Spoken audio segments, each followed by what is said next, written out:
Brian's sake somehow. This is RFC Radio Free Cybertron episode 705. I'm XV. Brian is not here. Diecast isn't here. Matt isn't here. But I do have Rob Clay with me. Hello. Headmaster Don, who's on mute, so he might take a minute. Hello, Governor. Oh, please go back on mute. And John DeLuna. Hello. Don, I'm never calling on you again. Oh, I don't know what I expected, but it wasn't that. So this is Radio Free Cybertron. We are, of course, the original Transformers internet radio show for 21 long years now. Crikey. Over 700 episodes in 21 years. It's just staggering to think about. I try not to as much as I can. But, you know, we're out there. We're all over the place. We have a huge archive of shows to go back and listen to. I would recommend not listening to anything before 2009 and honestly probably not listening to anything before 2012 or so. You know, once we actually started really figuring out what we were doing here in the modern format.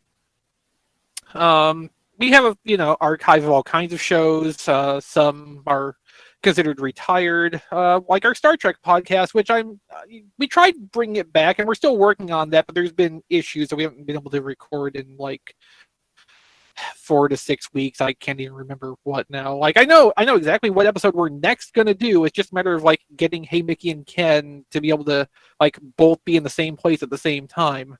I'm starting to wonder if they might secretly be the same person. But Don's trying to scream something through mute, but I have no idea because, like, he's on mute. Darmok. No. The next one's going to be a DS9 episode. But you can't really complain about that. You better not complain about that, Don. I will turn this call around right now. Maybe I should turn it around. It's not going off to the best start here. So, for our live audience, we always interact most on our Discord channel, which is at tfradio.net/Discord. That's the only place I'm watching chat tonight. When Kilby's here, he usually tries to take a look at the YouTube chat, but like I just can't be bothered. The fewer things I have running simultaneously here, the better my performance for the call is. So, and half the time I do a really bad job of monitoring the Discord too. So your mileage may vary, but tfradio.net/Discord. You don't have to install anything. Just sign up for a username and join the fun. It's there all week long. And like a lot of nights we get into some interesting conversations. It's actually a pretty cool hangout. Pretty chill, sedate, relaxed. Very, very mellow energy in there most of the time. I'm pretty satisfied with the group of people we have. Of course we have, let's see, for Patreon, our Patreon supporters get exclusive content, including the This Week in History podcast, History on the Fives. I don't know what the current recording status of that is. That's all stuff that lives in Kilby's head, not mine. But we have recently been inviting some of our patrons to come and participate in the recording of that with us, and Kilby has been really pleased with how that's turned out. So if you're interested in taking part in that, you can become a patron at the Touch tier and find out more about that next week when Kilby's here. Because that's something he organizes and I don't. So I don't have all the pertinent information on hand. There's just basically 2 requirements though, which is to have a decent microphone and a decent internet connection, and you know, we'll work on the rest from there. I'll also go ahead and plug again Rob Springer's zone-based podcast, Transform Squadron Episode 27, the Christmas special. All I Want for Christmas is Doom. That came out last week, so go check that out. And apart from that, I think that's all the preamble stuff I need to get through. So let's jump into news because, you know, for the next little while here, we're doing a little bit of a format shift where we are putting the news at the start of the show and wrapping up with what we got this week. So those of you who are interested in the little bit of news content we have every week should be very pleased they don't have to sit through an hour of us talking about our new toys. As for those of you who want to sit through an hour of us talking about our new toys, give us 15 minutes and we'll be there. So first up in the news this week, we have first pictures and official announcement of Red Collection Bumblebee and Starscream figures. I can tell you for sure right off, I don't like the Starscream. No. I saw it discussed online, and I tend to agree that the second series of Red figures here really seems like it's kind of departing from what they were doing with the first one. Definitely getting some non-show details in here on Bumblebee and Starscream. I have no idea what they think they're doing with Bumblebee in particular. Okay, so like the black insides of Bumblebee's feet, I can kind of understand if they're interpreting the yellow as just being like car shell around robot limbs. Mm-hmm. That part sort of makes sense. It's the black interior of the forearms that's really getting me. What do you got, Rob? What I got is, look at the fact that his chest is a separate piece. Look at the fact that he's wearing the outsides of his shoes like slippers. This mold is going to be Cliff Jumper. Oh, okay. The one thing that doesn't explain though is the black insides of the arms. Yeah, that I got nothing for, but the rest of it just looking at it again now, yeah, the way it's constructed would make it just very easy to just turn into a Cliff Jumper and be able to reuse most of the existing structure. Yeah, I see what you're talking about here. Because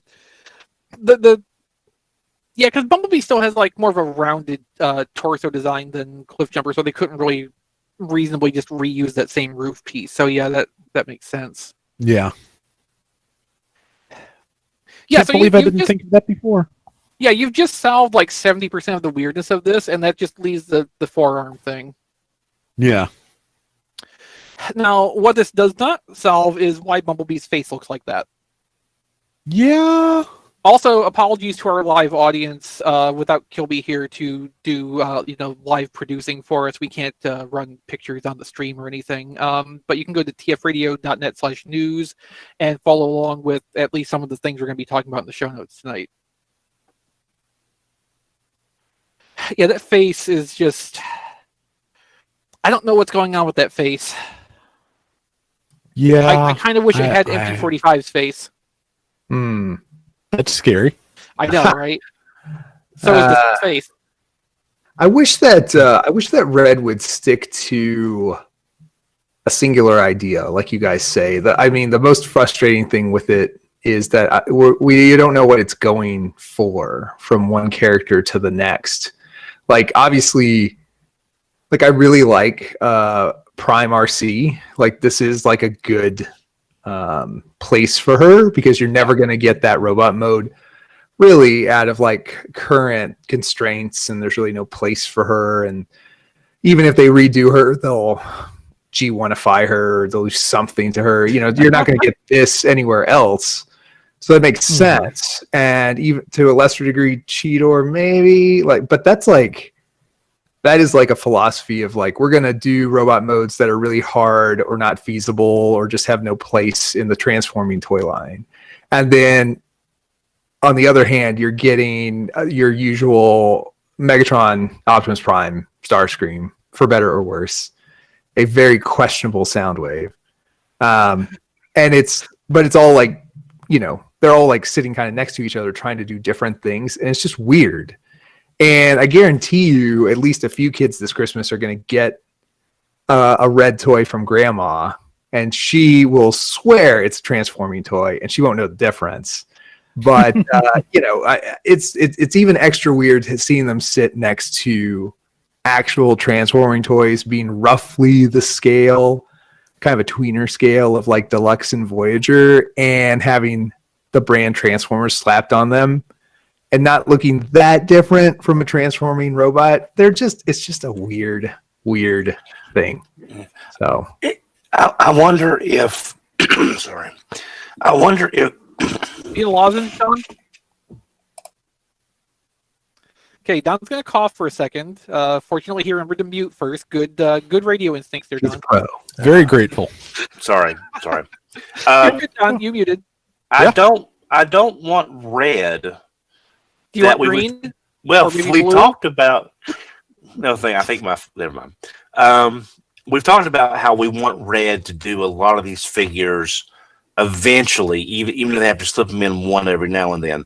Characters that either didn't transform, like say Alpha Trion, or characters that whatever the case may be. I don't want this to be another Power Core Combiner in which one part of Hasbro has it, another part knows about it, no one knows what to do with it. Because that's kind of, we've talked about when Power Core Combiners came out. It's an interesting concept. There was hardly any marketing. There was no fiction. We didn't know what they were shooting for and how this fit in, other than here's new product, do something with it. And it was like, okay. And that was it. It's like, we have it. We know we make it. What now? And I don't want Red. I don't want Red to end up like that. I have to admit on the subject of Power Core Combiners, those things were confusing, but also to me refreshing. Just the fact that there was nothing about them but the toys. There was nothing else to worry about, and they were really, fun little toys to go with that. But sorry. I saw Aaron Archer once on Twitter, in fact, just posted a picture of like a Dollar Tree Ninja toy or something, say ideally he would love to just work on that, just the coolest toy he can make in a given budget, no story, no anything else, just pure toy. And I have a feeling that Power Core Combiners is probably as close as you get to that. And so Power Core Combiners is sad because probably the lesson Hasbro took away from that is that experimental lines don't work. Yeah. As opposed to that lines with no support mechanism are what don't work. But Power Core Combiners, for the kind of things you're talking about with it, really was a great callback to the mid to late 90s with Beast Wars, where 70% of the toy line each year was the most it had was a paragraph on the back of the packaging to tell you anything about that toy. Otherwise, it was just a cool toy, maybe. Beast Wars has its misses, but non-show Beast Wars toys were some really fun stuff, which I regret not getting interested in earlier in the process. But going back and picking some of that stuff up after the fact, it's really cool experimental stuff in the same vein as Power Core Combiners, and Red is another experimental line, but it is nothing like what any of that was, and that's truly the tragedy here, I think. Right. Yeah. We got Grimstone and Steamhammer, which was the end of the line figures, and like we've always talked about, how Aaron Archer said, first wave you get going, second wave you get better, third wave is great, fourth wave you're canceled. So I just don't want Red to be. I don't like that Bumblebee, and I'm like Rob. I like y'all. I do not like the I've never liked Starscream when he gets all the coronation crap. It's like I can just. Well, we can set the coronation gear aside for the moment here, and just the base Starscream design feels like it's very dream wavy. It looks a lot to me like the Revoltech Starscream from way back. Yeah. Which was very, very Dreamwave inspired, just like the Revoltech, Optimus, and Magnus. And, great if you like that particular interpretation of Starscream's design, but, there is so much more, I don't even want to use the word better here, but more traditional or classic takes on Starscream to use for a line like this. It doesn't really make any sense to go to that well in particular for this figure. Yeah, I think one of the things that was most bothersome about Dreamwave in general is that particular approach to the G1 characters was practically the official approach for a good long time. And I'm glad we're getting back away from that, but hopefully this Starscream is kind of an outlier, because I've had my fill of that. I kind of like the style of what we're getting at the moment in the toy line, and I will the main toy line, and I will be fine with that in general. The last thing I want to add here is just kind of tangential to it. It's kind of fitting that one of the Dreamwave miniseries was called The Dark Ages, because in a lot of ways for Transformers, it certainly became that. Yeah.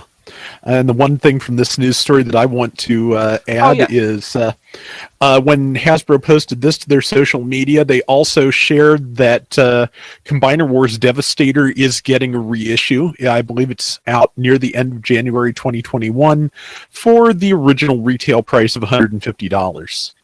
Yeah, so getting the price to stay at that point is remarkable in itself, especially since the Titans have creeped up $10 or $15 since then.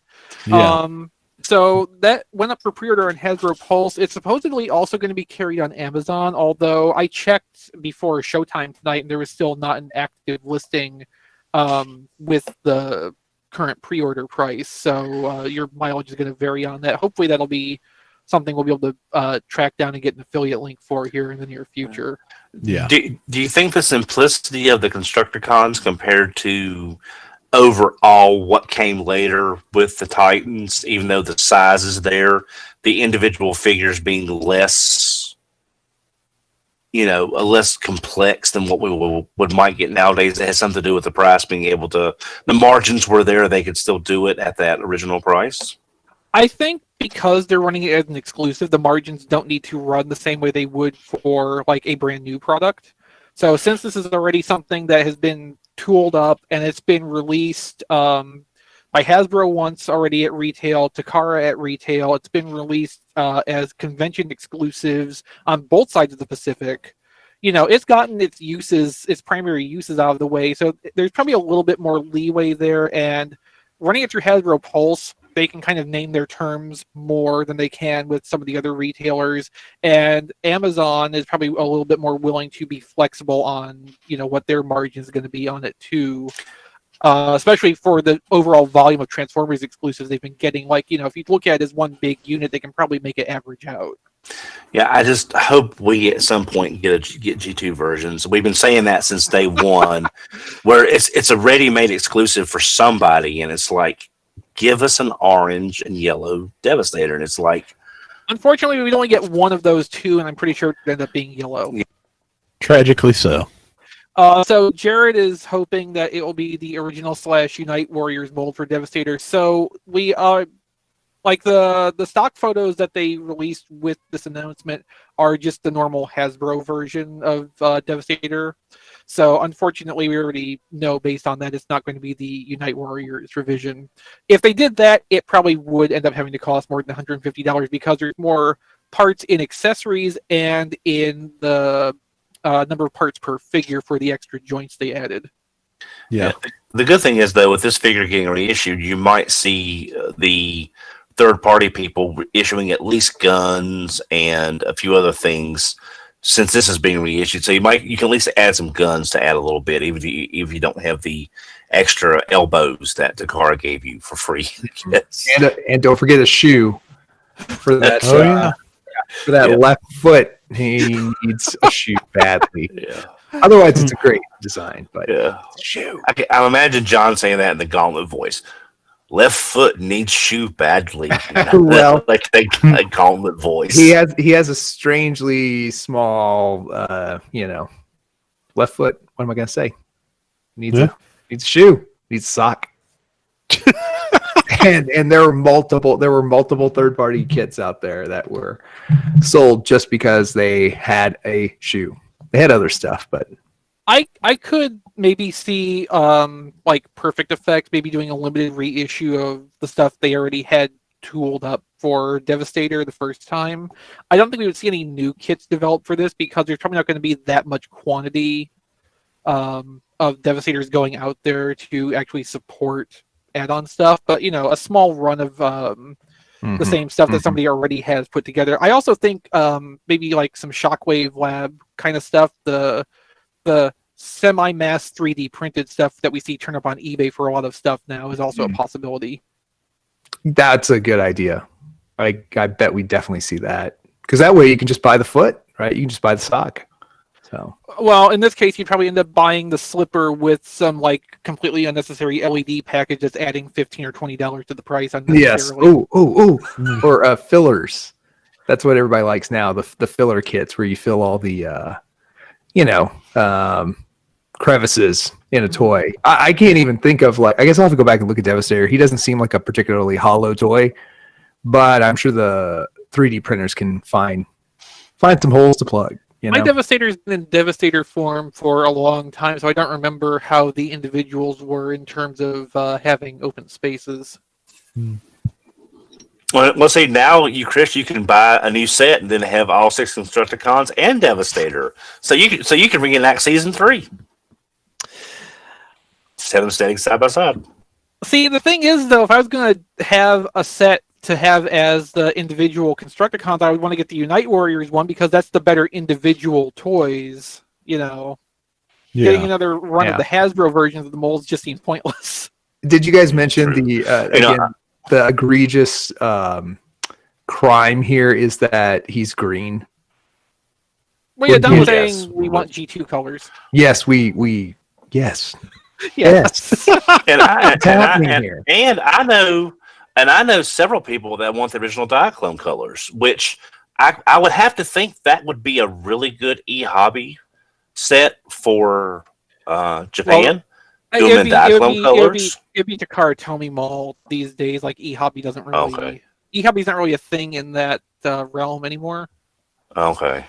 But if you think back to what they had to do to make Grand Maximus happen, any Titan recolor would have to go through the same kind of process, which is why we don't really see Titan recolors happen. And my suspicion would be before Takara Tomy Mall or eHobby or any outfit like that would try to do a G2 Devastator, they would be going after that Black Zarek money. Which, totally hit me up with that. I'll sell a kidney. Yeah. Yeah, that's like as long as that's the about the gold is only all paint and not plastic. That's the one condition here. Yeah, I think that's probably the one limited run Titan class figure I would actually spend the money for. I would try and get a Black Zarek.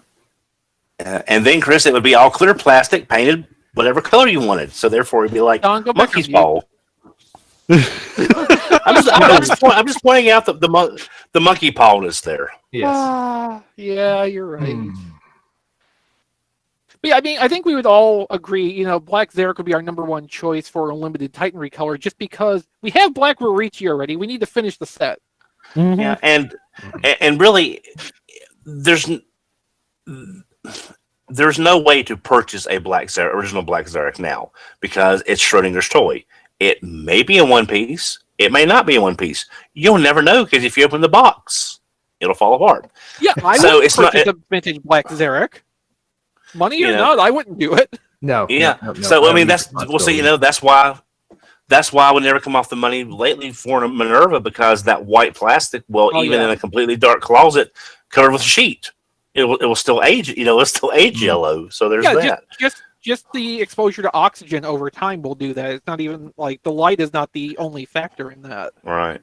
But I would really want to see a black. I would come off the money for a Black Zarek repaint just to finally have a Black Zarek in the collection.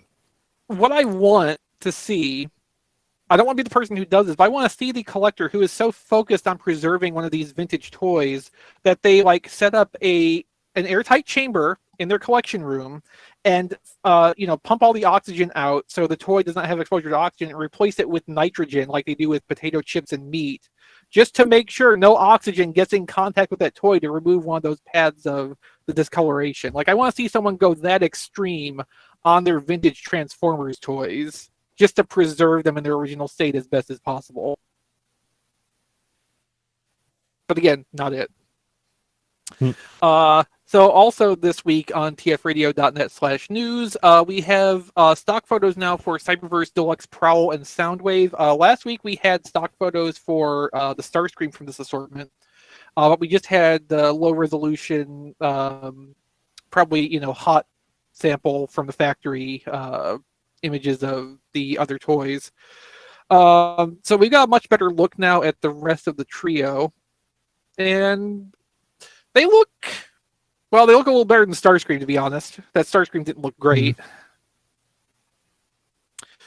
My favorite thing this week, though, was when these photos came out, just realizing, this Prowl looks a little bit like the Spy Changer Prowl 2 from Original Robots in Disguise.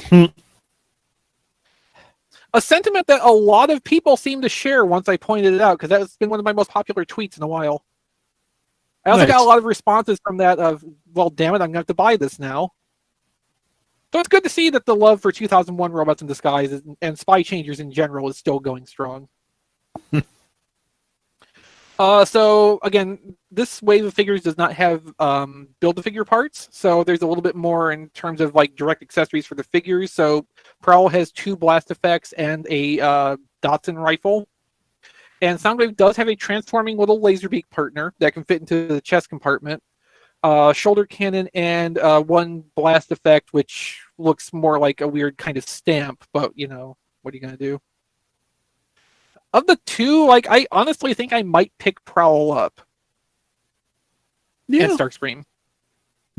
Prowl actually looks like it might be a decent toy on its own merits, and Starscream I mostly just want for that missile launch blast effect.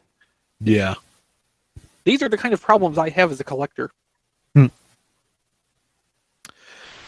Surprisingly enough, though, these are already being found in stores. That was quick. Yeah, so there's one sighting from Streamwood, Illinois, from Optimus997, who posted a TFW about this, and then Ness actually said later the same day that he had seen some at whatever place in Virginia he was finding me a Soundwave.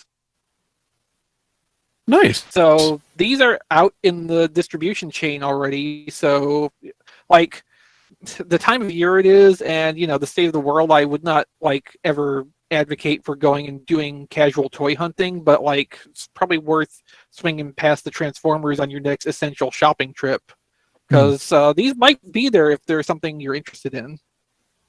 But again, you can see the stock photos for these in the RFC News article at tfradio.net/news. It'll also be linked in the show notes if you're listening to the podcast version. You can find the show notes at tfradio.net/705.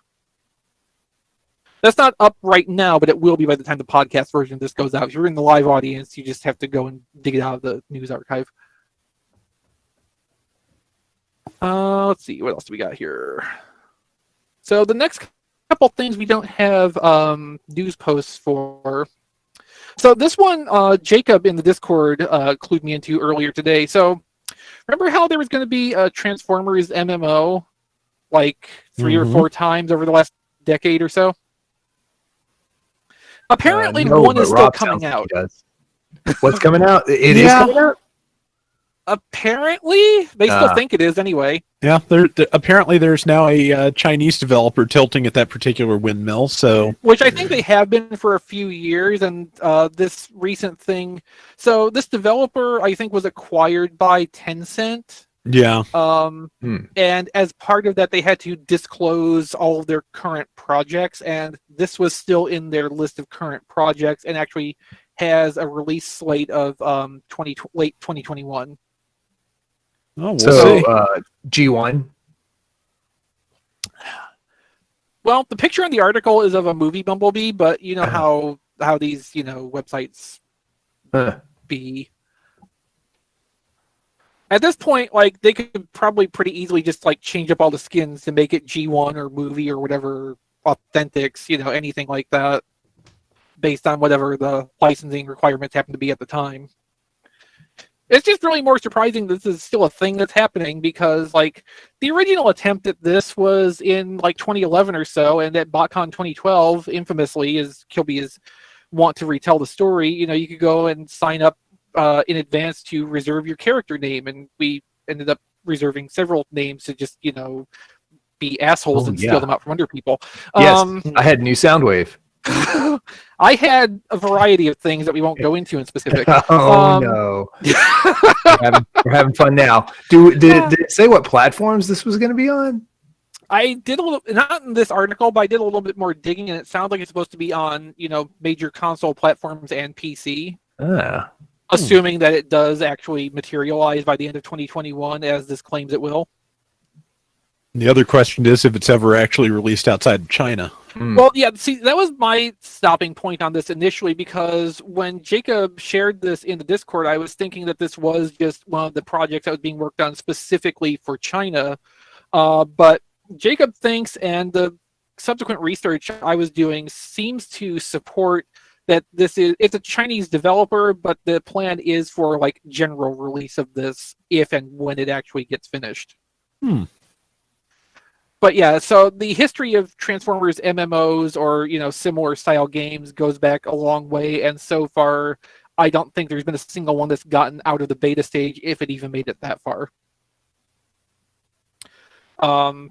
That one that was related to the BotCon 2012 story is probably the most infamous, though, because like that went through like 2 format changes, and they started selling like expensive founders packages and stuff for premium game content before the game, I think, even actually went into beta status. It went into beta and stayed there for a few months, and then they decided to shut the whole thing down and had to refund all those founders packages they sold. As I recall, Peter Van, who was with us at the time, might have gone on a bit of a tear about that whole mess. Yeah. So that's definitely something to go and dig out of the archive, because I think that was around 2014 when that all went down. That sounds about right, anyway. Yeah. Listen to a new Soundwave while you're at it, while you're digging in the archives. Or better yet, watch a new Soundwave. Find the video. No. I'm pretty sure watching a new Soundwave from that era is copyright infringement. So just the act might get action. But it was such a well-produced visual show. Like, you put a lot of work into that, and it looked super cool. Thanks. Yes. It's a shame the internet's not quite the Wild West it was, but it was fun at the time. So the last thing is a little bit of an odd one here. I'm resharing the link in the Discord for the people in our live audience, tfradio.net/Discord once again. So there's going to be a Grimlock Tiki mug that you can buy. But it's some kind of weird boutique-y product, kind of. So this is being made by Mondo. And apparently, these are all going to be handmade to order. Oh, wow. I suspect in function what that means is that they're probably all going to be hand-painted. Seems likely. But still unique then, I guess, technically. Yeah, like no two are going to be exactly identical because of that. So, if you're like super completist on your Tiki mugs, take out a loan. Oh God! All right. So let's play guess the price point here. If you haven't found it in the article already, how much do you think a Grimlock Tiki mug with hand painting will cost? This will be a lot more fun if you're playing the range game from Price is Right. Okay, we'll yes, see who can get wins. the closest without going over? How about that? I read the article, so I know. And it's yeah, I did too. Oh, boo! I'm gonna guess. I'm gonna guess like $199. Well, John, you've gone over. No. But probably not by as much as you think. No, the price on these is $60 each. Oh, okay, a bargain. Well, I'll take compared to 3. your number, yeah. Oh, yeah. Now, here's the one thing I like. So, according to Wikipedia, not the TF Wiki, Wikipedia. So, tiki mugs are large ceramic cocktail drinking vessels that originated in tiki bars and tropical themed restaurants. When used to serve drinks, they are frequently garnished with fruit or decorative drink umbrellas and swizzle sticks. So, based on the design, does it look like Grimlock will accommodate drink umbrellas and swizzle sticks? Perhaps a fruit garnish? Is he a legit tiki mug? I don't even think this would be good to drink out of. I mean, again, for $60, like, I'm getting the whole set. I want the rest of the Dinobots, and I'm going to, partake of a beverage from poor Grimlock's noggin. Well, I suppose this attitude makes sense from someone who does, collect NECA. yeah. I'm not a mitten box collector. I got to open it. I got as if I'm going to play with the toy, then the equivalent is drinking from this tiki mug. Like, I got to use it. No, just like looking at the shape of it and the opening on top, I don't know how you would effectively drink out of this. Okay, so this is a $60 scam. Yeah, kind of. It's not a functioning tiki mug. I mean, they say it will hold 18 ounces of liquid. So, like, presumably it is on some level, fluid tight. But apart from that, I think you're going to need a straw. yeah, probably so. Cool. I mean, so this does seem consistent with most novelty tiki mugs I've seen, which look entirely impractical as vessels to consume a fluid from. So at least but they they're got fine. that part of it right. Mm-hmm. But yes, All right. this is where we're at with Transformers as a property now. Yeah. We have novelty tiki mugs. Yes. As I is look, an IP company. yeah, I look at that, and the first thing I think of is that is the sorriest looking Chia Pet I have ever seen. It's funny you should say that, Don. It's funny you should say that, because when this was originally shared with us in the Discord today, the first thing I said was, I don't think I like what Transformers is anymore. And then my next response was, wait, where's my Optimus Prime Chia Pet? Well, they do have a Weird Al Chia Pet now, so that's not. Oh, remember they had Sophia as a Good Chia start. Pet too. Yes. Actually, I had a friend of mine ask me to try to find one for him last Christmas, but I couldn't find one. He wanted to give it to his wife, and he was having trouble finding one. But like, there's the range of Chia Pets is remarkably vast, and touches things you would never expect. Like, there's a Predator Chia Pet. Like, I would like to meet a Chia Pet collector just to see what. I mean, do you like grow them and then not grow them? Is like mint in box versus display if you don't grow them? Is like mint in box like literally mint in box, or is it like, and how would you grade a Chia Pet? Like a AFA graded Chia Pet holder. Oh, yes. Or has the plant in the Chia Pet changed over time? Like, have they genetically optimized whatever the heck is growing out of a Chia Pet? Like, presumably it's Chia. well, but is it like natural? Well, now I've actually Natural. seen. I always saw it one time. It was a Chia Pet that grew grass for cats and animals to eat, which is generally your oats. Oh. So I don't know. Weird. I want to meet if you're a Chia Pet collector and you're watching our show for some reason for this, tiki content, let us know what your collection is like. I would like to know what a Chia Pet collection looks like. Yeah. Boy, that Venn diagram, Don. Considering like all the times over the years we've appealed to people to reach out to us if they were like high-end Transformers statue collectors, and we've never heard anything back from that. Like, yeah. Tiki mugs, though. Tiki. It's. I mean, Hasbro's looking at all the revenue sources, and I'm sure licensing fees are a significant part of their bottom line. Yeah, Go I mean, Hasbro. if Mondo comes knocking at their door offering to write them a check, like, who are they to say no? I will say when I Googled Chia Pet, one of the top search results was, can you eat the plants from a Chia Pet? And what did they say? The answer is yes, you can eat chia seeds. We advise you not to eat the seeds from the Chia Pet. You can go to the grocery store and buy chia seeds in a more edible form, but yeah, please don't eat your ceramic toy seeds. Well, now, in the chat, Jared said Megatron could be a decent Chia Pet. I'm now picturing the Chias coming out of his gun.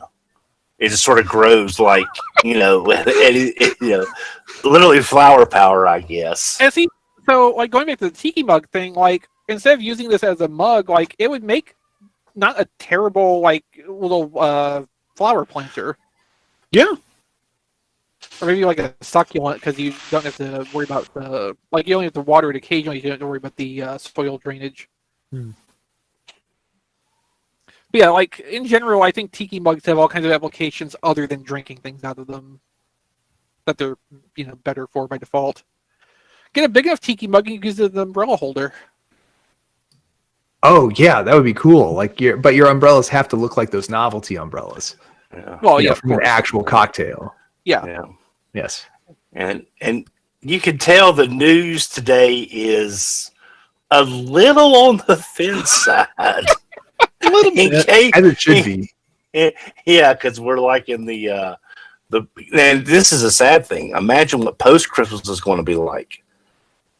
Because stuff that's supposed to hit after first of the year is hitting now, and so it's like, we're all going to have to dive into our backlogs for stuff to do, because there'll be nothing for a while.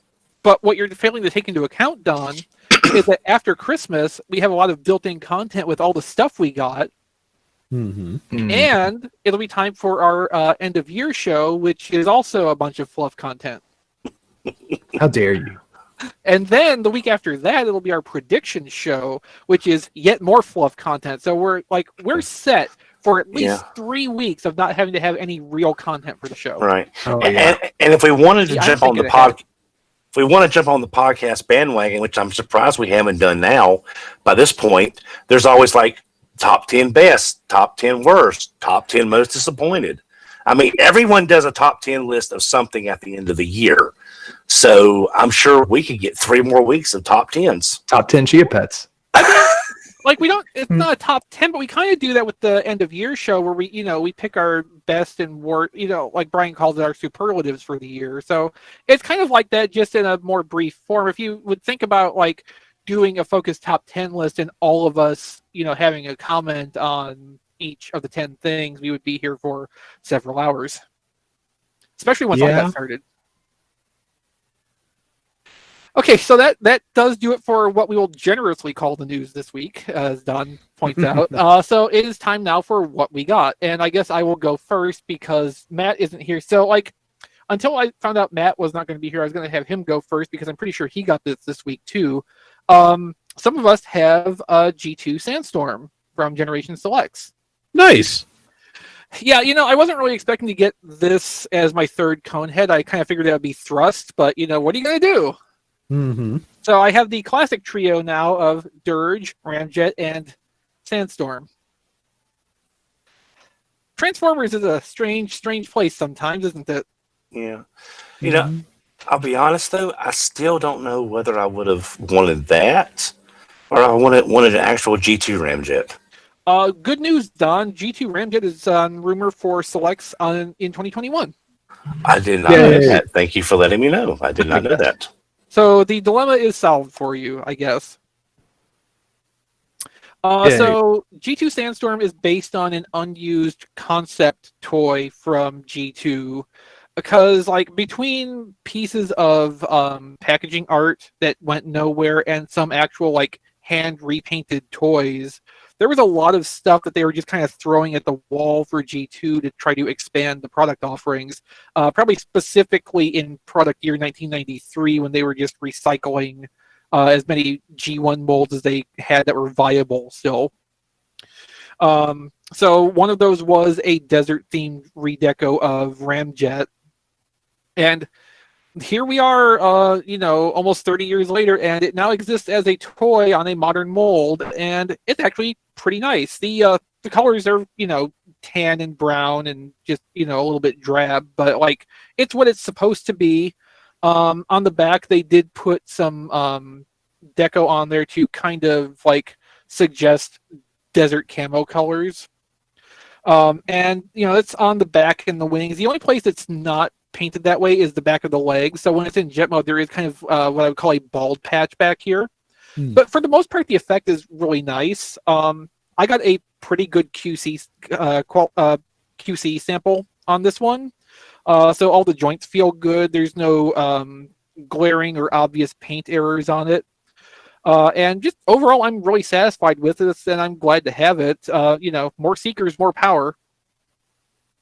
Hopefully Matt got his and is also enjoying it. Hopefully we'll hear about that next week at least, when he has not been having to fight with several feet of snowfall for hours today. One I guess novelty with this too is the robot's face is black, which I only really point out because it's kind of rare to get a Transformer face that is not silver or sometimes white. And especially a really dark colored face like this tends to stand out, and it's a good contrast with the general light tones of the body. So it looks really nice. It feels really nice. I think these are now shipping from Hasbro Pulse, and I think I heard one person say that Big Bad Toy Store was starting to fulfill pre-orders for these too. So That person was me, and I can confirm this. Yes. Oh, sorry. You know how it is before showtime. I understand. No worries. But this should be getting into the hands of more people soon, and hopefully everybody else is as pleased with this as I am, because it's a cool thing to have. Other cool things to have. Thanks to John for the lovely Christmas gift of a Netflix Bumblebee. Nice. So I have this one in Ski-Bee mode with all the attachments on. Mm. The Volkswagen mode is very much like, you can just tell looking at this that the licensing requirements were very strict, because it's got like all of the details. The hubcaps have the little Volkswagen emblems on them. It's got on the hood. The shapes are all pretty much perfect. The proportions, like, is a really, really good, I don't want to say scale model, but like a really nice little miniature of a Volkswagen Beetle in a way that Bumblebee never actually ever was. But, it's a really cool thing to have. The paint on this is interesting to me because, like, the base color is yellow, but all of the exterior car panels seem to have a thin coat of, like, it's not gold as such, but it's a slightly darker yellow that's a little bit sparkly. And, like, it's completely unnecessary, but it ties all the different vehicle panels together. It's also made a little bit more thoughtfully than like the Cliff Jumper or Hubcap uses, because like they're more judicious in how they've applied the paint to parts that rub together. The shoulder blocks don't have any paint on them, for instance, so that's not going to get destroyed the first time you transform it. And even though the surfaces are painted anyway, like the car roof is a separate piece from the windshield, so it the edges are clean around that. Like, all the quality control on this for the deco is really, really good. It's probably the best use of this mold that I've got out of, this makes 4, actually. So, like, just for overall general quality purposes, if you're only going to get one of this mold family, try to get the Netflix Bumblebee. It's the most unique, obviously, and it seems to be the one that's the best executed overall. Of course, it's also the one that's hard to find and seems to be being scalped, much like the NECA stuff John was talking about at the end of the pre-show. Let's see. I also was able to get... I shouldn't say able to get, because it makes it seem like I was seeking it out. I ended up getting a R.E.D collection figure, Megatron specifically, because I actually have the packaging on hand here to show. This is what the box looked like. So they marked it down to $11. This thing is crunchy. So this got marked down to about $11, and I figured, like, yeah, what the heck? For $11, I'll pick one up and see what it's about. I am not buying another R.E.D figure. Like, I might try one of the Beast Wars ones, but like, this is well, Brian was talking about this a couple weeks ago, and pretty much everything he said I tend to agree with. Like, there's no spirit to this. And a lot of it does remind me of Mega SCF figures from like 15 plus years ago. The jointing is kind of weird.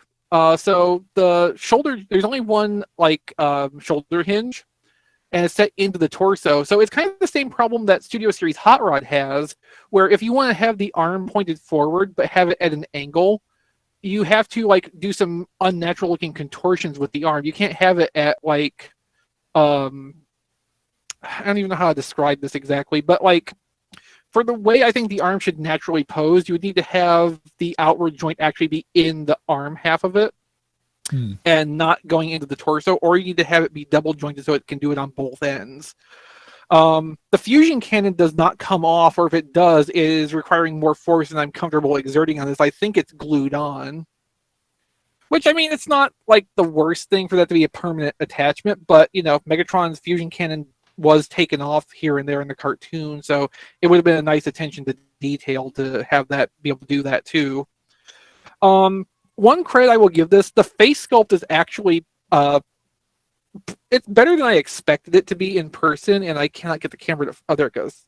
it's better than I expected it to be in person, but it really needs like a light gray wash or something to accentuate the sharp edges and bring out some of that detail, because otherwise it just looks kind of plain and flat, which it shouldn't. The elbows are just single joints. It has the weirdest thing I found interesting was the mid-torso joint. Mid-torso joint ratchets for no discernible reason except that it just ratchets. And the hip joints are kind of impeded by the shape of the pelvis armor, so that's about as far as the legs can go forward. It's a very mixed bag, and for the most part, it's not that great. Like we were kind of talking about with the news topic earlier, like I think Beast Wars or even Transformers Prime characters will probably feel better in terms of execution just because they are a more dynamic kind of design than G1 characters, which were, you know, piles of boxes that nobody gave any thought to how they would actually move in real life. Plus with the Beast Wars stuff and stuff after that, they've got the wireframe models to go by, so you actually have probably a better design to even to start with versus trying to look at a 2D cartoon figure and making it in 3 dimensions. Yeah, there's probably a little bit of that too. But yeah, I think like stuff from more recent design generations will probably work better in the Red collection. So like I'm still going to at least get Cheetor when that comes out and, you know, hope that that kind of proves what I'm thinking. But, you know, just based on this, I am not really feeling Red collection, and I'm glad I only spent $11 to experimentally test my theory on one.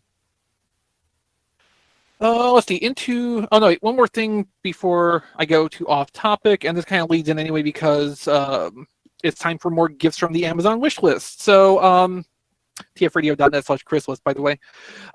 So Rob was nice enough to send me the 3rd volume of Transformers the Manga collection. So this is the volume that covers from Victory Zone and then Battlestars through Operation Combination.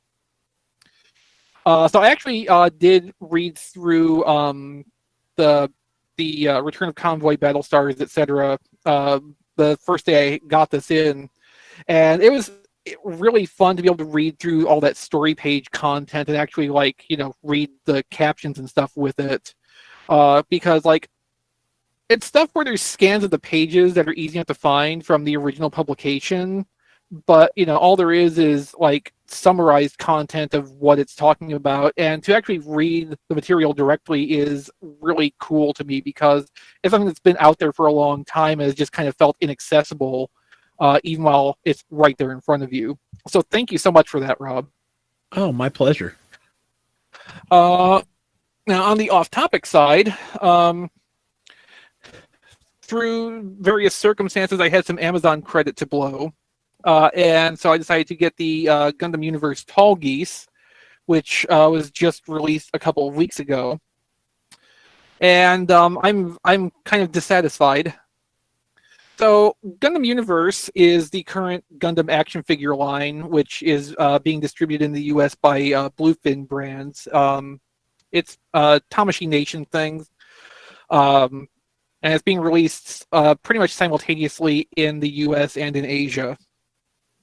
And, like, from the first wave, I kind of knew that they were not getting the spirit of the stuff quite right.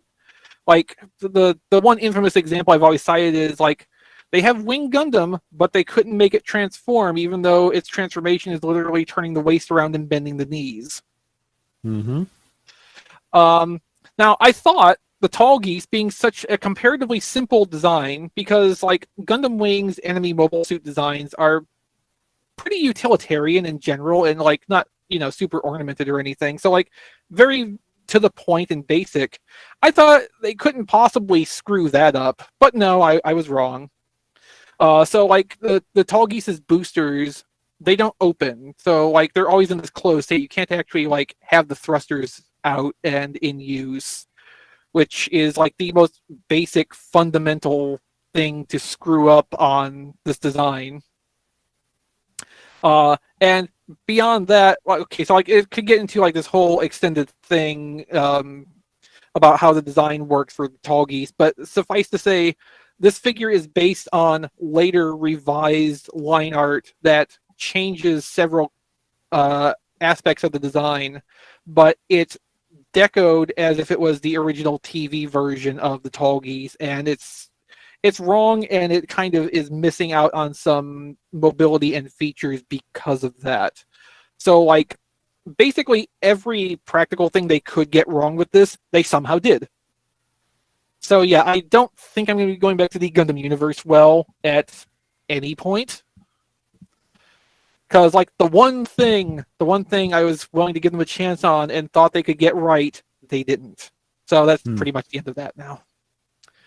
And I think, on that note, that's all I got this week. Don, you want to go next? Want you unmute? Yes, I do. Yes, I do. Because I got a couple of things, but I want to talk about what we talked about last week, and that is Series 86 Hot Rod. Nice. I finally had some time. Yeah. So I had some time to open up. I really think this Hot Rod is like Earthrise Optimus. I really don't see them needing to make another Hot Rod anytime soon. I do have a couple of very small issues. The shoulders are wonky. It's like they're constantly he's getting ready to do the Matrix pose, but he can't put his arms down all the way. So he's kind of like you know that scene where Wheeljack transforms for the first time, and he's kind of like this in the cartoon. And it's like how you kind of standing and he goes into the transformation pose. Hot Rod is like he's almost ready to start transforming, but he never can quite put his arms down. You still get a lot of dynamic poses. It's just, I would love for those arms to be able to just, because they do click down, but then he kind of just looks like he's like, you know, my collection when I first started, standing straight up and down, no dynamic, no movement, just like that. So it does stay down, but it kind of wants to pop up here. So again, that's minor. I wish he was a hair bit bigger for a little more clearance, especially on the arm rotation. And again, nothing really collides, but like just a hair bit more space. But that is the closest I think we're ever going to get to seeing that transformation on Quintessa. But it really does work well. I think he's a great figure. And I'm like Matt, I do like Scourge. I like him a lot. Not as good as Hot Rod, because the directions are better on these, I think, than we've been having in the past. But one, that's not saying much. And two, it really isn't clear. Like with Scourge, the inner collar comes out of his neck to cover his face in spaceboat mode. But it's really stuck in there, and you can't really quite tell what's supposed to be moving on that long hinge. Yeah. You know, so it's like, you know, it has to move somehow, because on the box you see his face is covered. So other than that, you know, I like Hot Rod. I like his accessories. I love the transformation. I love Scourge. Definitely worth paying a little extra to get them early for. And only a very little extra. Yeah. Like we all ended up being very close to retail on these. Right. All said and done. So definitely. I think he's excellent, and I don't see a need for another Hot Rod. And if they do a Rodimus, I hope he's given the mass to pull off something unique. That's not just, you know, G1 Rodimus, because he was way simple. Like Chris, I'm gonna do my off topic last. I got Sandstorm. Just got him today. Oh, cool. Yep. So I'm looking forward to opening him up. Hopefully tomorrow. The colors work a lot better. The darker colors work a lot better on this than I thought it would, because the red eyes really pop against that black face. Yeah. And the clear canopy and the black for the hinges of the arms, the copperish, well, I don't know. Under this light, it looks kind of red. His knee pads, you know, like a copperish red maybe. Yeah, so, no, the details on the knee pads are definitely just red. Okay, all right. I can't quite tell in this light, but what highlights they are really stand out against that body. Mm-hmm. So those colors, I wish he was, I wish he was thrust first, and then would have got, but I mean, he looks a lot better now that I've got him in hand than what I was afraid of. So there's that. I also got my last on-topic thing. I got the most beautiful, gorgeous Megatron ever. Congratulations. Yes. This is absolutely. I had to explain to my girlfriend why. Girlfriend, yes. I had to explain to her why this figure's so awesome and why the 90s will never die. Because this is it's like Matt said, this is the only way they could have gotten me to buy this mold.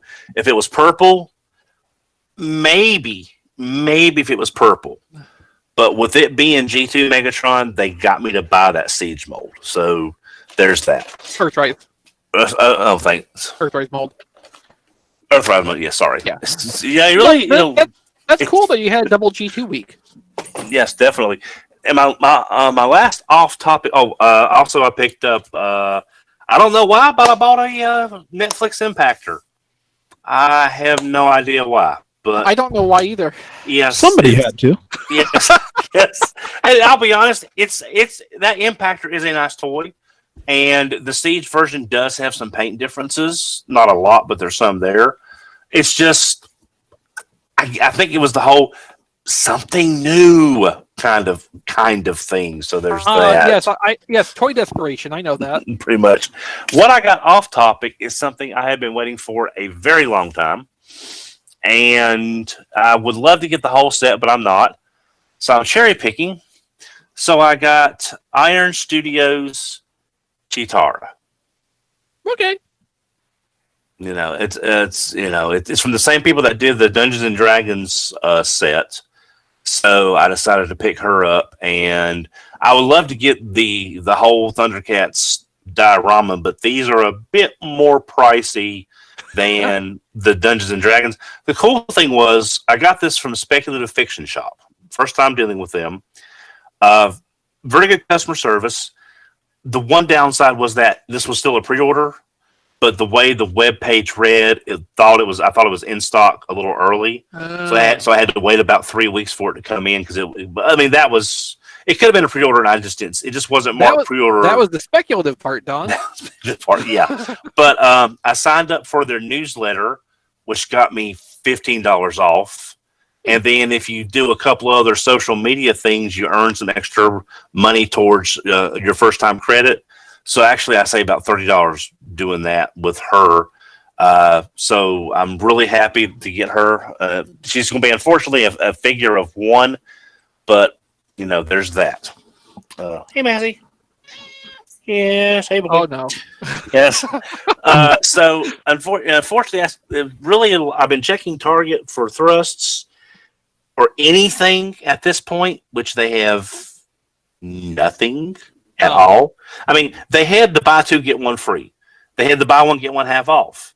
Then they had the spend 50 get 10, spend 100 get 25 off. They had nothing.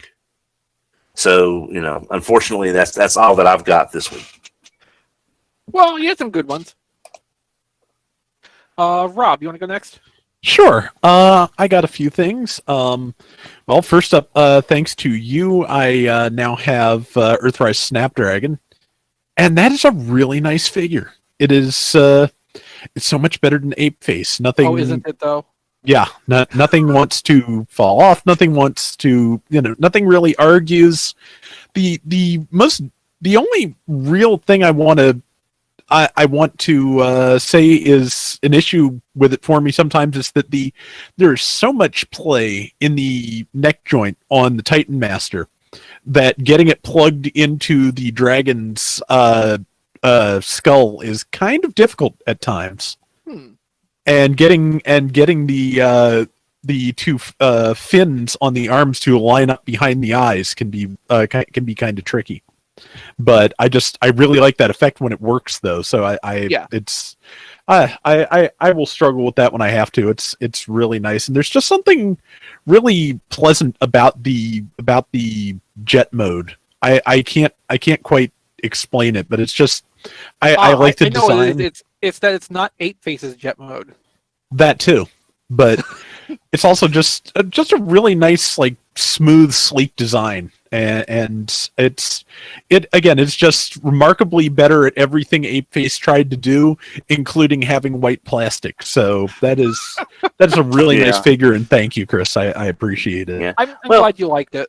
The Snapdragon has always made better use of the jet mode parts because, I guess, of his beast mode. Apeface just never, even the G1 toy, it was a flying plank with wings, just because the mass had nowhere to go in his other modes other than just looking like a monkey with a big butt. So I mean, it just never really, the mass couldn't go anywhere with the plastic, and even on the new one, because of the way he needs to look like Apeface, you can't shunt the stuff anywhere to make him more streamlined or pose better. Snapdragon has always looked better because there's a place for stuff to go. But they look really good together, just not to play with Apeface. Yeah, it's kind of sad that the best Apeface is probably still the, like, 1.5 tall Titan's Return one. But I really liked that little toy. That is probably my best Apeface experience to date. That is a fun toy. And I'm glad I ended up with the weird wolf-colored version of that from Legends. Oh, nice. Also, with Snapdragon, one thing I like is in the Beast mode, the jointing works so that you can choose to pose it either as a classic Tyrannosaurus tail dragging or as a modern Tyrannosaurus with a straighter back, and like it still all looks natural. Like everything still lines up well because of how it articulates. Oh, nice. I hadn't tried that. I made Hey Mickey very mad one day posting a picture of straight back Snapdragon. Memories. Yeah, but I also did somehow inexplicably end up with Netflix Soundwave shipped from Walmart. I'm not sure how it happened, but I call hacks. Yeah, I think the important thing is that I did not observe it happening until it was almost here. If I had seen the shipping notice when it first went out, this would have gotten sucked into some other dimension and I never would have seen it. Yeah, sort of like when I sent that when that Star Wars figure I saw on eBay went through your hometown and got compressed by a black hole. Yeah, it came back in a Black Series carded figure. Came back as a V. Okay. Oh, that reminds me though. I remember that. Amazon. That reminds me though. Amazon sent Snapdragon to me in a plastic bag with no padding. Amazingly, it was fine. But Soundwave. Soundwave is so much better than the Siege version. It is so obvious that this is always what they wanted to do with this tooling. It's not even funny. Kind of makes me feel like a sucker for even getting the Siege version, to be honest. Because how many times have we said that this year? Yeah. But Soundwave is probably, I think, the worst instance of that. Just because, it is. This is exactly everything I wanted in the first place, and everything I was, merely okay with on Siege Soundwave because it was really, really close. It is pretty much not an issue anymore. It looks good. It turns into a cassette player with as people have said, kind of a messy back, but only slightly more so than the original figure. That just because of how the jointing could work with less articulation and less aesthetic concerns, less having to match an animation model that did not exist at that time, means that it had a little bit more leeway for what this is. I think this is about the best G1 Soundwave I can imagine. It has pretty much everything I want out of that. It looks good in both modes. It's pretty nice.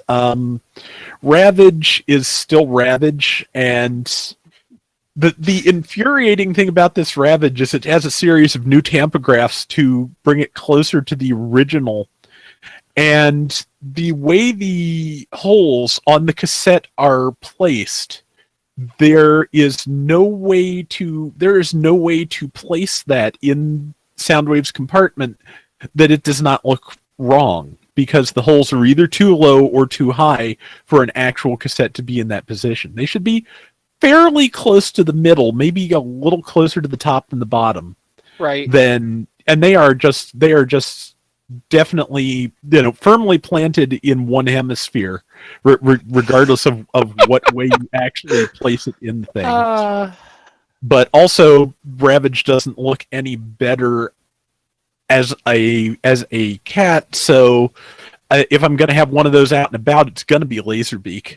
And Laserbeak has a new head sculpt to match the G1 Earth mode toy, and it is very nice. And again, it is close enough to definitive. I don't need another one of those. What I do need is for there to be a sound blaster of this mold that comes with Buzzsaw, but that is a question for another day. I'm sure it'll happen. I sure hope so, because I like this mold well enough. I definitely want to have the second or fourth and final copy, depending on how you want to look at that. But yeah, Soundwave is great. I'm glad I got it. I'm amazed I got it. Only issue that I have is that the lateral movement on the shoulder joints is incredibly tight, and that is a pinned piece. So that's just kind of worrying for the long term. I hope, as difficult as it seems to be to get, that is not a problem in the future. But yeah, it's otherwise really nice. Well, the main thing, Rob, is like a lot of sound waves you can fudge making into a cassette deck. Can you take this sound wave and fudge it into a Cybertronian car? Or a spaceship or whatever. I have not tried to make it into a kind of rectangle other than the kind it wants me to make it into. I'm going to say, how is lamppost mode? Haven't tried that either, but I think would work.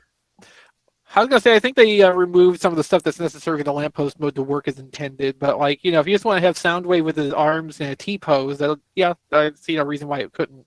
Yeah, it'll do that. It'll probably get as close as the original toy did.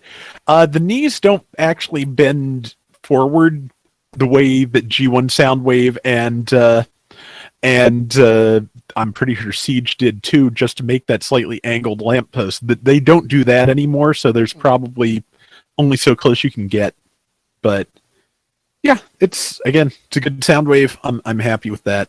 I also got my brother, last time he was out shopping, brought me back a full set of those world's smallest figures from Dollar Tree. So I only opened the Starscream out of those so far, but for as tiny as they are, it's a fairly nice little sculpt, and it looks good. And I'm gonna have to open the rest of those soon. But yeah, that was really nice. And off topic, as a Christmas gift, Misty on Twitter sent me the last 2 volumes of Captain Harlock, so I have got a lot of really gorgeous panels of instrument panels to look at for a while here.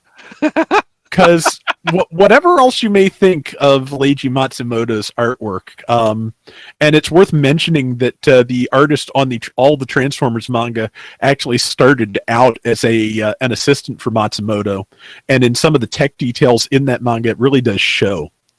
But whatever else you may think of Matsumoto, drew some absolutely gorgeous instrument panels, just a very, very sparse white on black detail, and just the ability to create just space and area with just these dimly lit dials and lights in a all black panel is just very striking and just a gorgeous effect. So the rest of it is a 50-year-old manga. It definitely has a point of view about things, and I'm just not. I'm kind of mulling that over. But yeah, it's fun to read at least, and yeah, just some of those gorgeous backgrounds I think I've ever seen in my life. Is the point of view better or worse than some of the point of views from that Tomino interview from around the time Zeta Gundam was being planned? Oh, I'd say Those better. were some points of view. I would say better than those. And did you read the series proposal for Zeta Gundam I dug up a while back? Yeah, I believe that's what I'm referring to, actually. Yeah, those are definitely some points of view. Yeah, it's better than that. Those are some points of view. Wow. Yeah, significantly better than that. So, yeah, but it's an interesting read, and I'm enjoying it, and I really appreciate it. So, thank you, Misty. That it? Yep, that's it. John, you got anything to wrap us up with? Yeah, I actually have a pretty big backlog all of a sudden of unopened toys thanks to Hasbro's accountants saying, let's ship, boys. We've got 10 days left to get this on the books. So I've got a fair amount of that. And I just got spin out and cordoned to like today, and that's in the pile. But what I did have a chance to open in the last week or so were three Megatrons. And they are all good. I think some of them are great. So I got G2 Megatron, which everybody is raving about. And yeah, his deco is the difference. So I did actually go ahead and get an Earthrise Megatron to customize and just kind of mess with. To kind of give him different paint decos and slightly, make his sides red and just mess with him. And he is nowhere near the level of G2 Megatron. It's all in the deco. The deco is fantastic, and it justifies the mold. Otherwise, it's just a ho-hum incremental change from Siege Megatron. So I got him. He's great. I got Hades Megatron. So I cannot honestly remember if I had this mold before, but I have it now. I did not collect Prime in any kind of like aggressive way, so I only had select figures here and there. But he's nice. I mean, the chrome is interesting. He has chrome shoulder pads and a chrome chest and a chrome. That was a choice. Effectively a chrome face. Let me look real quick at his. Yeah, so for reference, for anybody who's not immediately familiar, Hades Megatron is one of the Arms Micron versions of Voyager Transformers Prime Megatron, and that's why it actually had the chrome, because it was the second or third release of that, so they were trying to differentiate it in addition to the new Arms Micron Hades that it came with. Indeed. So yeah, he has fully chromed shoulder pads, chest, and it gives the effect that his entire head is chrome, although it's just the helmet. Like his face is a silver paint, but it doesn't matter because it's just surrounded by chrome, so the effect is the same thing. He's nice. He's he's Transformers Prime Megatron, which I've always appreciated just about every Transformers Prime character design. I really like how they kind of split down the middle between mostly G1 and mostly movie, but a lot of other influences. And I particularly do like Megatron. He's a really kind of nice distilled version of the movie design into something that's a little bit more relatable, I guess. Has a little bit more character, and it's not just like, sharp edges. So I do like him. The chrome, yeah, it is what it is. When I opened it out of the box, mine already had kind of what looked like our brush strokes in the chrome, some imperfections and stuff in the chrome right out of the box. It's gonna happen. It's chrome, but I do like him, and I appreciate what he is. And I also have the 2-pack to open, but they are a bargain. That 2-pack, and I'm looking forward to opening them. The last thing I got was Super Megatron. So Super Megatron he is very impressive. I do really like him. He definitely doesn't feel at all repetitive if you have Titan's Return Galvatron. But he's very distinct. Great head sculpt both ways. Both his head sculpts are very interesting. His kind of default Megatron, Super Megatron face sculpt is terrific. I did go in for one of the filler kits that are so popular these days on eBay. There's a kit to fill the different gaps and stuff, mostly in his arms and his back. That goes for under $20 these days on eBay. So it was a pretty good value. In fact, it had so many little bits and pieces to fill areas in the toy. I only used about half of them. Only about half of them were necessary when I got the kit out. But it is nice, to kind of fill out the toy if you're into that sort of thing. And yeah, he's a good toy. So G2, Hades, and Super Megatron are all within a half-inch height of each other. They're all roughly kind of the same size. Prime Megatron certainly is a very kind of slim Megatron, and G2 Megatron and Super Megatron are beefier. But yeah, getting these 3 takes on Megatron inside of a month or so, very interesting to kind of see, all the places you can take this character, even when now we're just getting G1 Megatron over and over and over again. This was actually a good, quarter or a good year for Megatron. Certainly way more interesting than the G1 Optimus Prime iterations we're getting these days. So Megatron had a good run for sure this winter, and all 3 of these are really cool toys. I've found myself going back and messing with Super Megatron more than anything else I've gotten in the last couple of weeks, just because there's so much you can do with him because of the multi modes that it has. There's all kinds of different ways to configure it.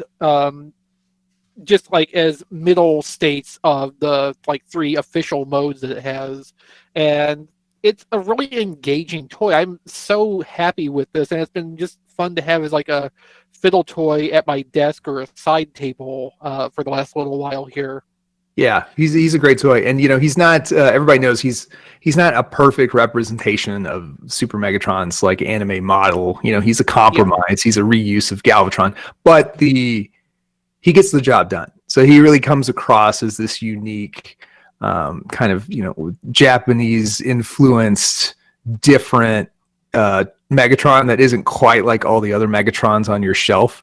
So mission accomplished. He's not a perfect representation of that model. He couldn't be, and he doesn't have to be. He's very much effective in what he's trying to do. Yeah, I think actually the way that the design was revised and actually realized onto an actual physical object is better than what the original art looks like. Mm-hmm. Having that volume 3 with the story pages in it, it's a good contrast to have that right next to the toy and see what the toy is doing. Actually, it takes where this started and improves on it. It makes it more detailed and more fleshed out. I'm happy with the toy as it is, being the modern representation of what Super Megatron is. Did you get anything else, John? Nope, that's it. Take it away, Exvee. Okay, well, that's going to be our show for this week. Let me go back to the show notes so I can read off all the things I need to read off. Of course, we want to thank our Touched patrons this week. If you would like to become a Touched patron or a patron at any tier, we appreciate everyone who helps to contribute back to the show. You can go to patreon.com/tfradio or tfradio.net/Patreon. It all ends up going to the same place. So thanks to our Touched patrons, Kevin Dorsey, Peter Giannakopoulos, Sean Bratton, Jacob Owen Lutia, Jason W. Rye, Sean Hamilton, Mike Mallory, Jason Hiley, Jonathan James, Hector Bones, Nathan Sampy, Spider Bob, Rabbits, Emmett Stresovich, Gaming Fix, Joey Russell, Ryan Bona, and Ness. You can find a complete list of all of our Touch patrons at tfradio.net/credits anytime you want to check on that.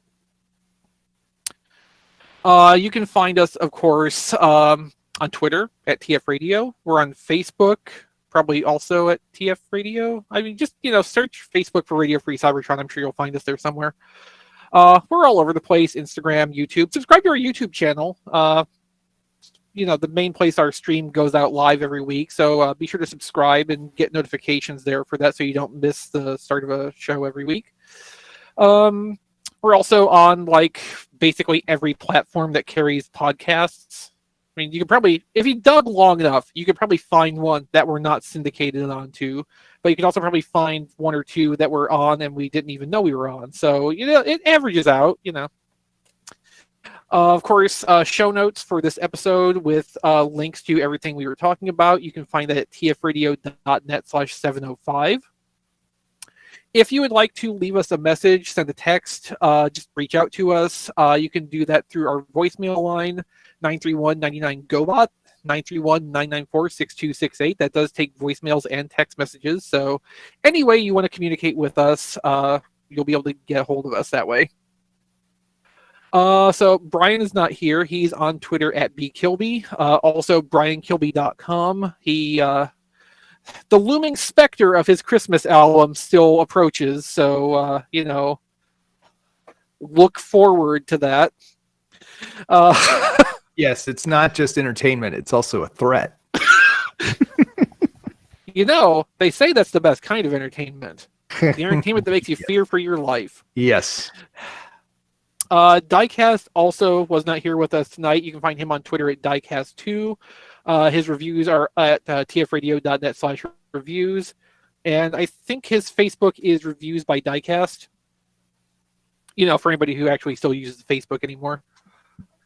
Rob Springer is never here with us, but you can find him on Twitter at RoboRobSpringer or zonebase.org.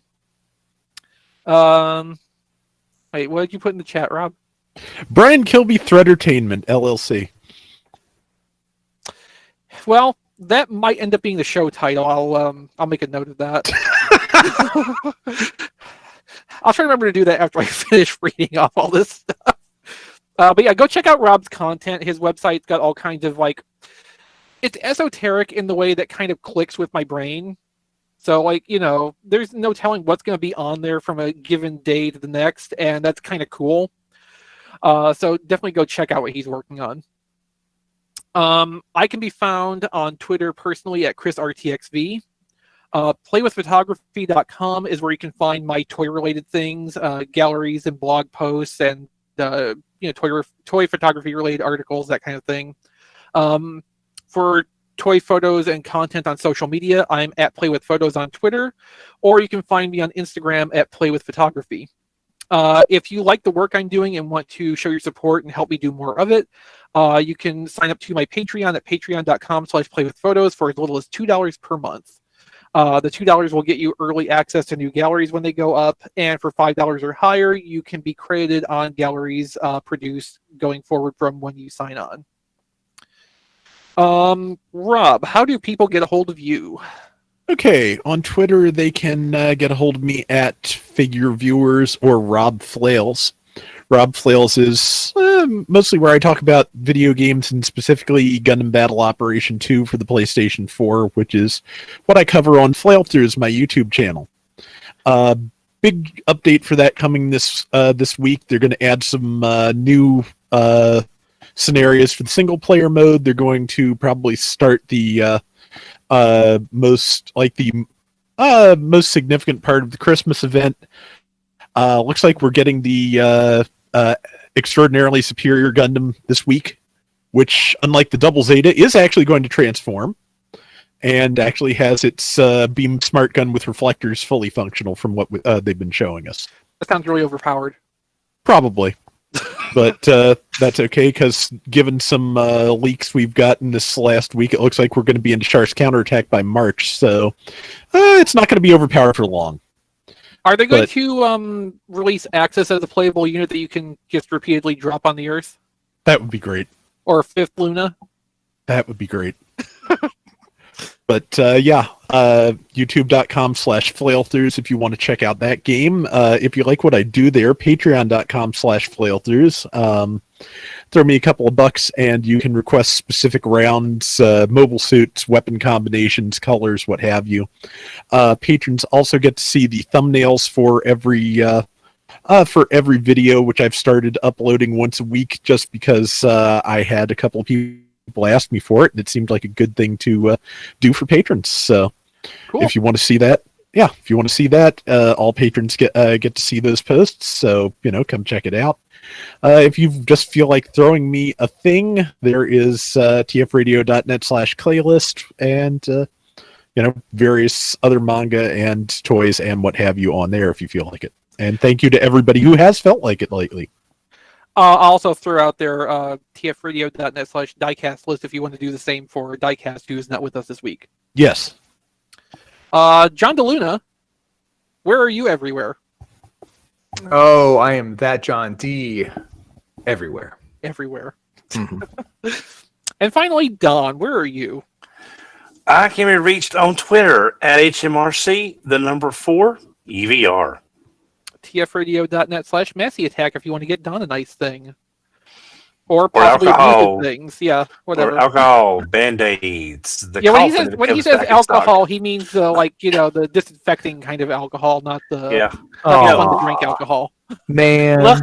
Luckily, the last Massey has not been in attack cat mode. I think he's still getting used to the new dynamics that we have. Never mind. Oh. Why are you biting me? Uh-oh. Okay, well. See, that's the thing, Don. You say that in earshot of the cat, and the cat is going to just for principle, if nothing else, prove you wrong. Well, he was busy looking out the window at cat things, and I didn't think he would hear. Cat's always here. Well, it's like, he looks out the window and he does this, and he looks up, looks around, just like there's nothing there. I don't know what he's seeing. There's stuff only he can see, apparently. Yes. So cat things. Uh-huh. You probably... The main thing is it's the random ping on stuff. Yes, he's doing that because he's annoyed. Yes, I know. But it's like he can be perfectly happy laying on the bed, and we don't touch him. He just snoozes. He'll get up. He'll walk in the bathroom and pee on the bath mat. And we can't make a correlation onto what's causing it. So it's like everything is based on, will he pee on it? That sounds like life with a cat to me. Yes, we didn't put out some of the Christmas decorations, including a pillow that I still have that my mom actually knitted, stitched, and embroidered. Because it's like the default question: do we have room for it? And will he pee on it? Yeah. Yeah. So that's living with a cat. So, tune back in next week for the next exciting installment of Will Massey Pee on It? We'll see you next week, everybody. That's not a bad episode title candidate either, honestly.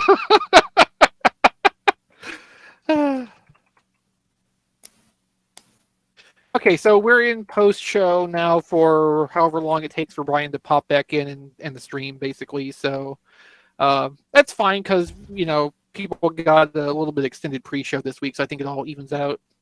Yeah. But what's important is we got the Will Massey P on it content into the actual show run. That's good. And hey, great news. Unlike episode 700, no major edit points that are probably going to get missed when Brian has to put the show together. Yes. Yeah.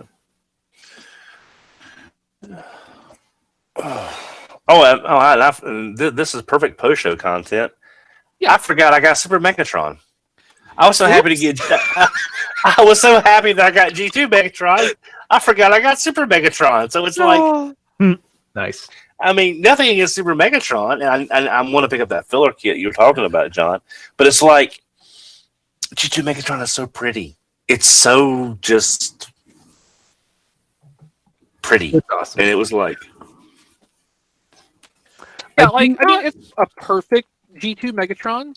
no, it's But it's really a nice application of that deco idea onto this mold. Mhm. I think with this, the spirit is there, whereas a lot of it's like with Rotostorm. It's not a perfect homage, but it's not supposed to be. And it's like a lot of people, and this is again post show content. One of my favorite BotCon sets is the Generation 2 set. Generation 2 Redo or Redux, however you want to pronounce it. That just a great set. But a lot of people said it's not G2 because these characters weren't G2 or these colors don't look right. It's like it's the spirit of the set being an homage, a love letter to G2. As long, even if it's not a perfect match on anything like that Ramjet, we never got Sandstorm, you know. But as far as being a Conehead Seeker, it's its own thing, and it worked out well with the colors and the applications and stuff.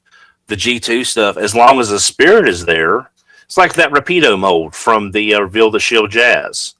Yeah, that's not the way Rapido looked. Rapido was Universe Prowl, unfortunately. He was what? He was Universe Prowl. Universe Prowl. Okay, I'm sorry. Universe Prowl. I'm sorry. But I think that came out before that Jazz, sadly. Okay, but I'm saying, you know, as long as the spirit is there, it's like that. It's like the Cybertron's Most Wanted set that I talked about last week, that had the Megatron from the Breakdown mold.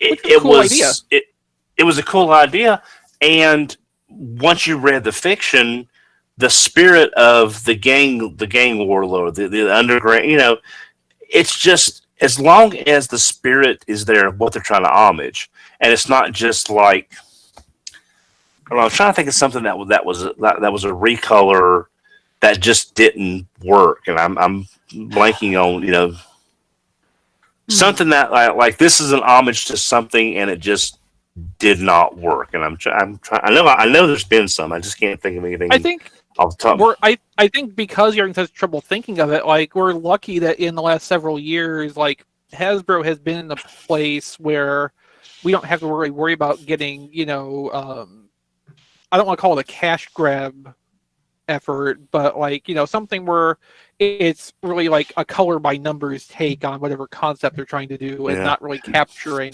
what the thing was. Right. Well, like Power Dashers from the weaponizers and stuff, I would have never expected that. And no, yeah, and it's not. Like the spirit is there, even if it's not the original toys. At least it's not just like recoloring. I don't know. Prime Cliff Jumper and a Bumblebee, calling it Bumblebee. I mean, that's just a blatant color swap. There's no spirit, there's no character. It's just another use of the mold. Although, well, both Cliff Jumper molds, especially the first edition, is a really, really good figure. So it's fine. You know, I wouldn't see it as a Bumblebee. Really. No, but I'm just saying getting more of that mold again in some fact. But there's no way that Prime First Edition Cliff Jumper could be made today for that. See, like, one thing I could point to would be like Cloud or GDO Brawn, which was First Edition Bulkhead with a Brawn head. But that's so ridiculous. I love it for, like, existing as a concept. Yeah, it's that's the problem with that. What about like Tomahawk Springer? Yeah, okay, that's a good example. I have that. That means so little to me. It's in a box somewhere. But yeah, I can see what they were trying to do. Or BotCon Springer from Cybertron Defense Hotshot. Yeah. It's just, well, now I think again, BotCon was also limited by what they were allowed to do in the molds they had. Yeah, but like from that though, they need to make the right character choices that would fit the molds they had. And Springer, as you know, just the armored car that didn't even look remotely like Springer, exactly. Was not the right choice for the mold they had access to. See, that's what this design team is kind of a double-edged sword. We can count on them to give us really obscure stuff like Power Dashers. We can count on them to give us really great stuff like the G2 Megatron, but we're also getting Optimus, Earthrise Siege versus Earthrise. Yeah, we're in a lot better place now than we were during like Cybertron, for example, with stuff like whatever the little scout toy was that was supposed to be Cup but barely looked like it. Anyway, Brian is back to kill the stream for us, so that's going to be the end of post show this week. Thanks to our live audience for being here with us, and we'll see you next